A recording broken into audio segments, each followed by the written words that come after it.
There are 6 squares on the screen right now. You might see 4 of them, you might see none of them, and I can guarantee that you don't see 2 of them. And why is that? I'll explain it in just a second. But what's up? My name is Ty. I'm a graphic designer and I create logos and identity systems for brands. And I'm going to talk about what I think is the single most important principle of graphic design. And that allows us to actually create things like at all. So the reason why you can't see at least 2 of these squares, and the reason it's so hard to see 4 of the squares, is because there's no contrast. Now when I up the contrast, it's very easy to see the squares. And so that's why I think contrast is the single most important principle of design, because without contrast, you literally don't have anything at all. Contrast. What is contrast? I think a good way to define contrast is that contrast occurs when 2 or more elements of a composition are different. So the color of the background versus the color of the text are 2 different colors, and so there's contrast that occurs there. The thing about contrast is that it's a scale, not a binary. It's meaning that there's a range of contrast rather than it being yes or no. So we'll use this as an example. On one end, there is no contrast. On the other end, there is complete and total contrast where everything is different. So I have 4 elements here. I have a green circle and a purple triangle, and then I have 2 blocks of text. And we're going to compare these to see how much contrast they have. And it's pretty simple. So the circle and the triangle, I would say are closer to complete contrast than they are to no contrast, because they differ in shape and in color. The 2 blocks of text are the same, so there's no contrast. So if we were to arrange them on the scale, it'd look like this. Now, there are multiple areas where you can incorporate contrast into graphic design. So there's color, size, shape, texture, style, and typography. And then within typography, you can create more contrast with size, color, boldness, and the fonts that you choose. So there's loads of areas. Every area of graphic design, contrast can be created. In fact, it has to be created in order for anything to be differentiated. Now, contrast creates impact, importance, and dynamics, and I'll give you examples of how to use contrast for each of these 3 things. So first, we'll start with how to use contrast to create impact. So I've made this quick little graphic here, and we have ultimately 3 elements here. We have this New York text on top, we have this photo of New York City, and then we have like this little subtitle of the Big Apple. So the contrast is created here with the scale of the New York text and the scale of the skyscrapers below it. Now, because the text is so large and almost towers over all of these skyscrapers, the impact is on this word here. So we're creating impact via scale, the contrast of the small buildings versus the large text. And then we're furthering that impact by having smaller text that shrinks around these tall buildings. So that's one way that we can use contrast to create impact. This text is the most impactful thing on this design. Now we can also use contrast to create importance, and I have 2 examples here. So on the left, we're using the scale and the color of this dynasty text to dictate its importance versus the other elements in the page. So the thing about contrast is that it's connected to all of the other elements on the page. So if we're talking about importance, we're using scale to dictate importance. Now, even though this image is technically larger than this font here, because this is so large and it's positioned above the photo, it has more importance in the design. And then there's this little text here that says limited time event, because it's so small, it has less importance to this large title here.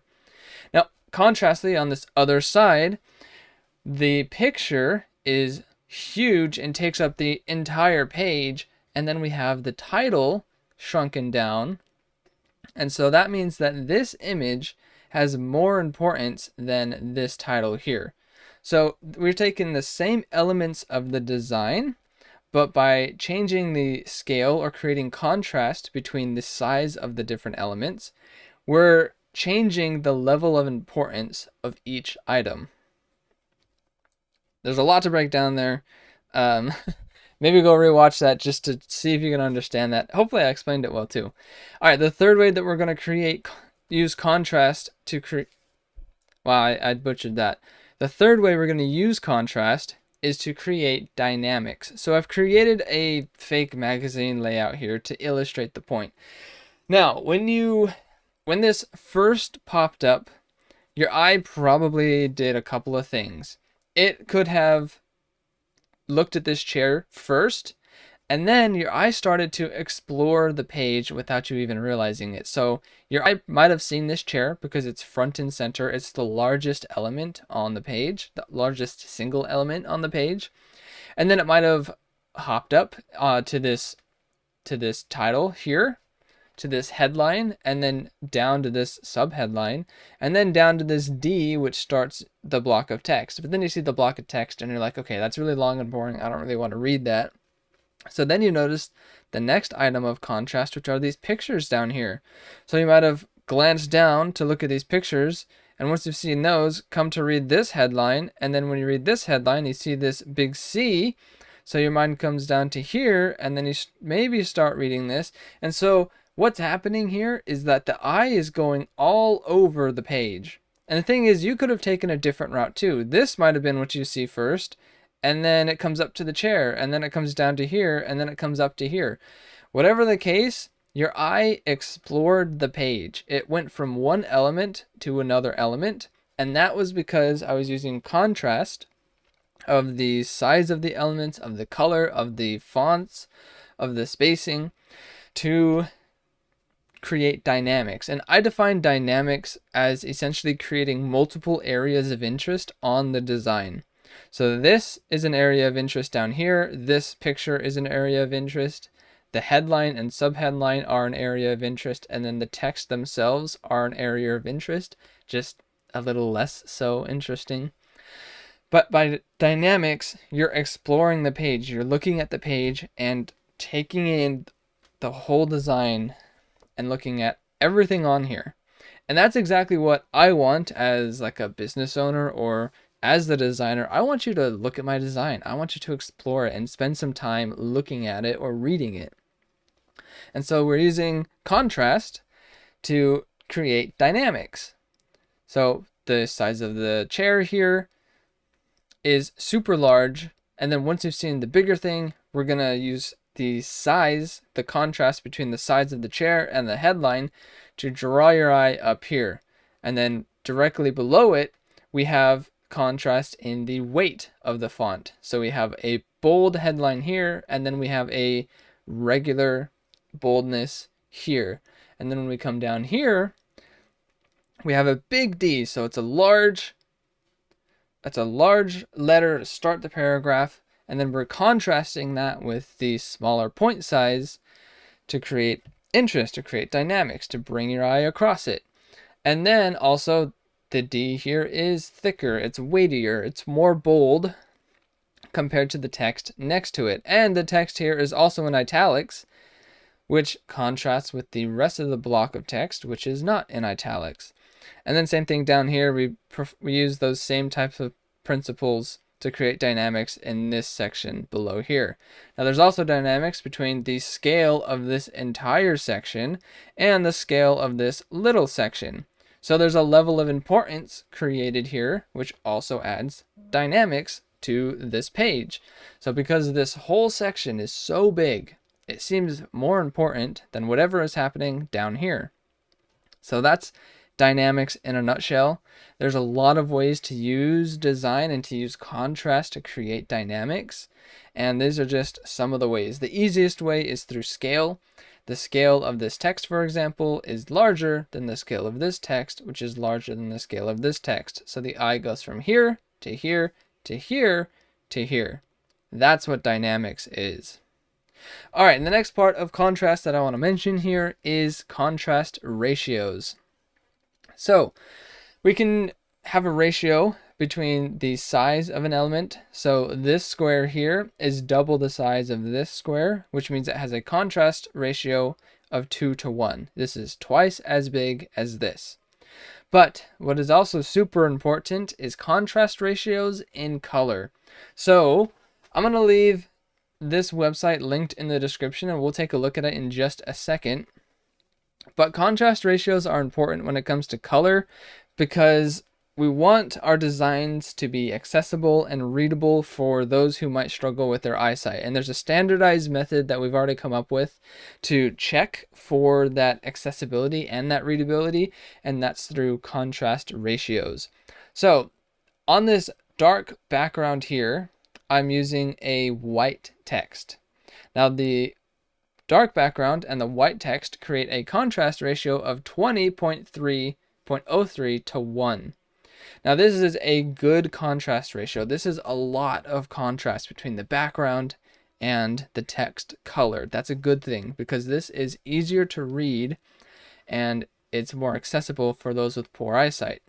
Now this color down here has a lot less contrast. This is a 3.73 to 1 contrast ratio, which means that this fails. If I wanted to use this blue color on this background, it would fail the contrast ratio check for body text. This is all body text right here. So that's why contrast ratios matter. Now let me show you this website. So this is a website you can use to check the contrast between the background and your foreground color, and you can see that I already put in the color of that blue from just a second ago, and this is the contrast ratio that it came up with, 3.73 to 1. Now there's an example down here of what that might look like, and as you can see, for normal body text it fails. So reading these words here, it is not very easy to read them on a dark background. Versus if we have large text, it does pass, but it fails the AAA test. These are just standardized methods of checking for contrast. You don't really have to worry about them too much initially. And then this color does pass just for graphics. So if we have a star or if we have some vector graphics, this color will work okay on this background. But the purpose of contrast ratios is so that whatever you're typing, whatever words are on your design, they're actually readable for those who might struggle with seeing, struggle differentiating these colors. So it's important, and check your contrast ratios just to make sure that people can actually see your design. Especially if you're doing marketing, you want people to read whatever thing you're trying to put on your advertisement. So contrast ratios really matter for stuff like that. Anyway, that is a super basic and quick rundown of contrast, and that is why I think contrast is super, super important. It's really cool, it goes really deep, and that's all I've got time for today. I gotta run. Thanks for watching. Peace out.